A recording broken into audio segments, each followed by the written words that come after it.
미국과 일본과의 전쟁은 미국 시간 12월 7일에 일어났지만 전쟁이 어쩔 수 없이 일어날 것이라는 것은 그 이전부터 불을 보듯 뻔했습니다.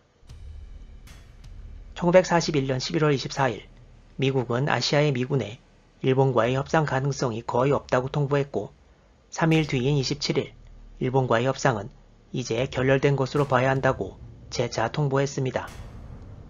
12월 5일에는 싱가포르의 영국 함대 사령관 톰 필립스 제독이 필리핀을 방문해 작전 계획을 논의하다 일본군의 말레이근의 출현으로 급히 복귀하기도 했습니다. 미군뿐만 아니라 일본도 11월부터 전쟁 준비를 하고 있었습니다. 11월 27일부터 12월 6일 사이에 일본 육군 제48사단이 대만에 집결했고 제16사단도 11월 하순부터 나고야를 출발해서 본대는 류큐 제도에 나머지 일부 부대는 태평양상의 팔라우에서 필리핀 남부지역 상륙을 준비했습니다.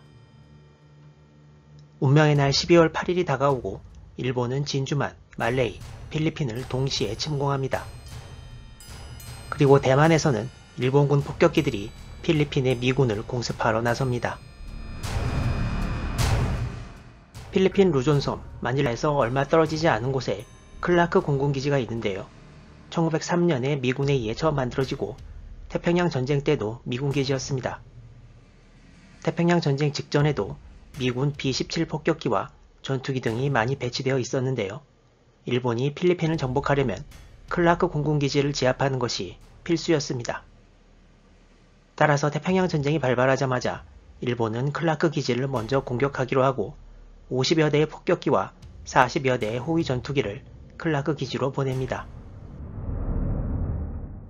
현지 시각 12월 8일 정오, 일본 폭격대가 클라크 공군기지 상공에 도착했습니다. 여기서 일본기들은 예상치 못했던 광경을 목격하는데요. 바로 미군 폭격기들이 피하지도 않고 폭격 맞기 좋게 기지에 그대로 서 있었던 것입니다. 미군 대공포는 높은 고도로 오는 일본기를 전혀 맞추지 못하고 늘어서 있던 미군 항공기들이 일본기의 폭격에 극심한 피해를 입습니다. 클라크 기지와 다른 기지의 미군 피해를 합하면 항공기 100여 대가 넘었습니다. 일본의 성공적인 클라크 기지 공습으로 미군은 개전 첫날 공군력의 상당 부분을 잃었는데요. 왜 이렇게 넉넉고 피해를 입었는지에 대해서는 두 가지 큰 이유가 있습니다. 미군은 진주만 기습 소식을 먼저 듣고 대만의 일본 항공부대 공습 계획을 세웠는데 명령체계 혼선으로 당일 아침 공습을 못하고 오후로 미뤘다가 일본기에 먼저 당했고 다가오는 일본기 편대를 레이더가 포착했지만 이게 무슨 이유에서인지 일본기들이 온다는 사실이 기지에 전달되지 못한 때문이었습니다. 당시 미군의 준비태세가 잘 갖추어져 있지 않았다는 증거이기도 합니다.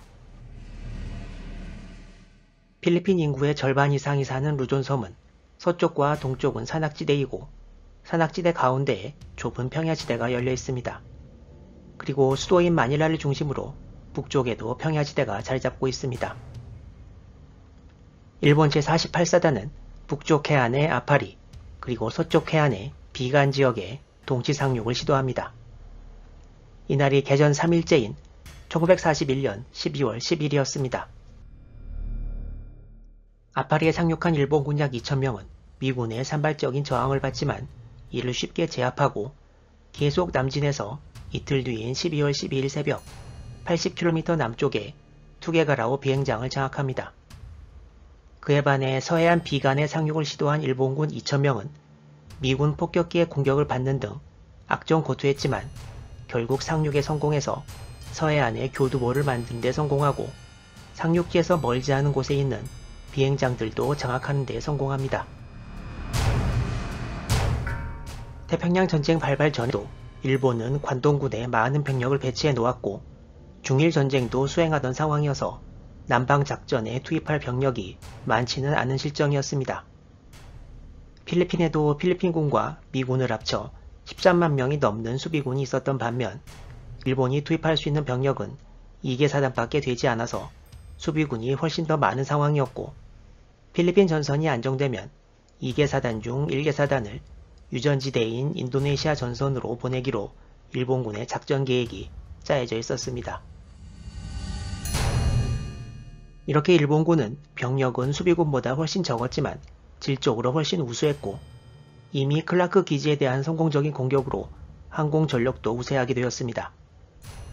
반대로 선발대의 상륙과 교두보 확보를 쉽게 허용해준 미국으로서는 불길하다고 할 수밖에 없는 출발이 된 셈입니다. 필리핀 방어전 앞으로 어떻게 될지 계속 기대해 주시기 바랍니다. 시청해 주셔서 감사합니다.